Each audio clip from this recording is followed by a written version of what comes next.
Господи, Исусе Христе, Сине Божий, помилуй меня грешного.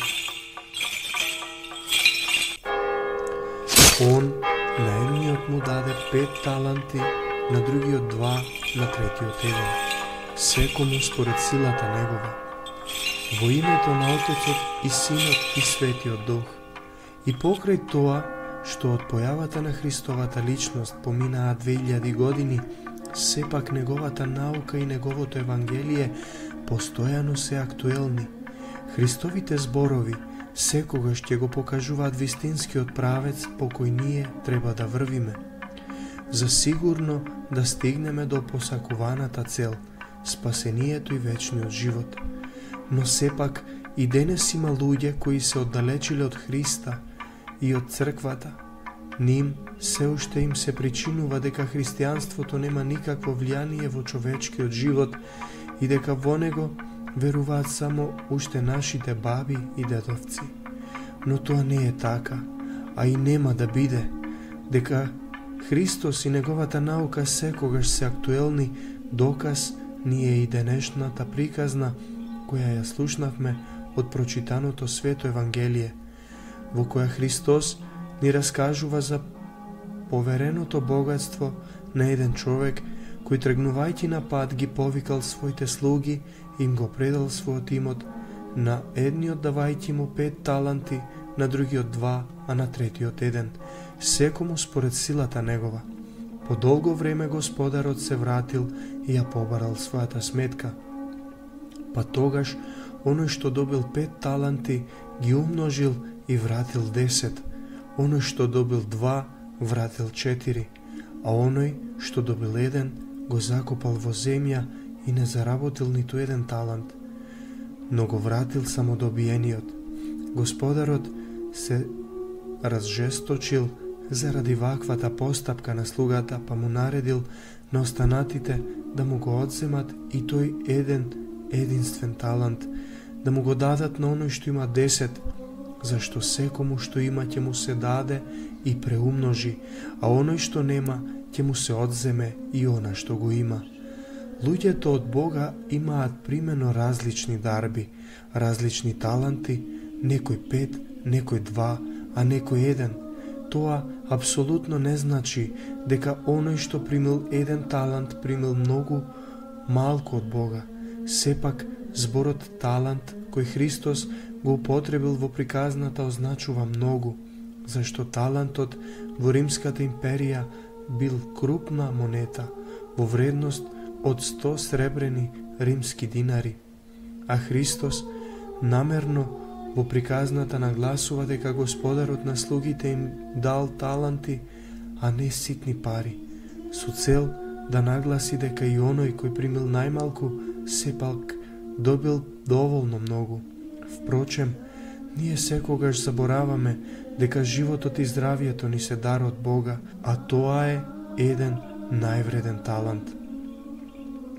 Се поставува прашањето што треба да прави човекот со оние таланти кои ги има, а кои му се дадени од Бога. Обично, луѓето мислат дека е доволно да не се прави зло, па да биде достоен да влезе во Божјото царство. Но во приказната за талантите Христос потенцира дека тоа не е доволно. Секој треба да го разработи, да го искористи и да го умножи во добро она што го добил од Бога, слично на првите двајца слуги кои двојно заработиле и положиле сметка пред Бога. Меѓутоа, третиот слуга, кој добил 1 талант, се покажал доволно мрзлив за да ги умножи своите дарби и да се покаже корисен пред Бога.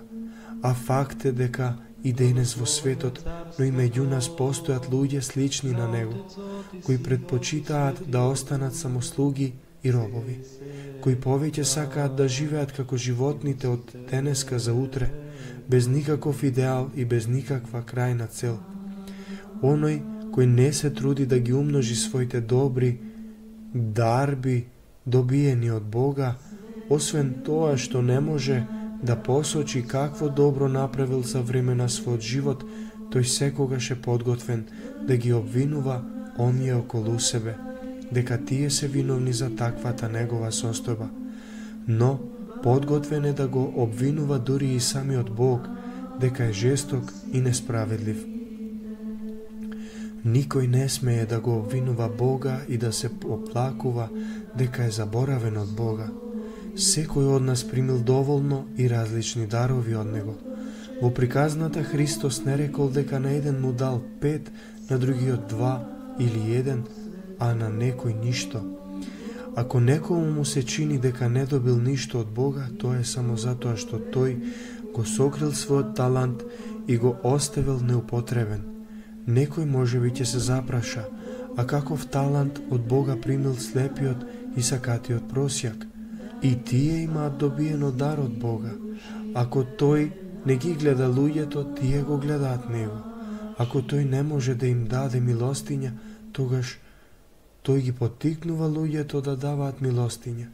Иако самиот не може да дава полки, тој самиот е жива полка, која Бог ја изнесува пред нас, кои имаме очи. Неговиот талант не може да биде закопан во земјата, зашто потребите го принудуваат да излезе меѓу луѓето и со молчење да им проповеда за својата несреќа. Слепите, сакатите и просјаците никогаш не го закопуваат својот талант во земјата, туку напротив, тоа го прават здравите и способни луѓе. Сепак, има и нешто многу пострашно од закопувањето на талантот во земјата. Има луѓе кои својот талант не го употребуваат за правење добро, туку за правење зло. Има луѓе кои Бог ги надарил со интелигенција, разум и способност за научно креирање, но тие наместо да му служат на човештвото и општеството, тие во своите мрачни лаборатории креираат како да создаваат технологии за уништување на човештвото. Има луѓе кои Бог ги надарил со богатство, но тие наместо да им помагаат на сиромашните и бедните, своето богатство го трошат во разни оргии и блудничења.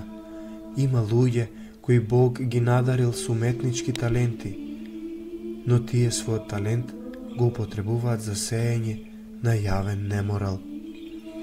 Нивниот талент не е закопан во земјата, напротив, тие го злоупотребуваат и на таков начин свесно се спротивставуваат на својот Творец, Господ Бог. Христос преку оваа приказна ни изнесол прекрасна полка. Таа полка треба да биде правилно сватена. Многумина денес напразно се трудат во Евангелието да пронајдат некаква несправедливост и некаква нелогичност, а за да дојдат до тоа се повикуваат токму на зборовите кои се искажани во оваа приказна. Христос рекол: секому што има ќе му се даде и преумножи, а од оној што нема ќе му се одземе и она што мисли дека го има.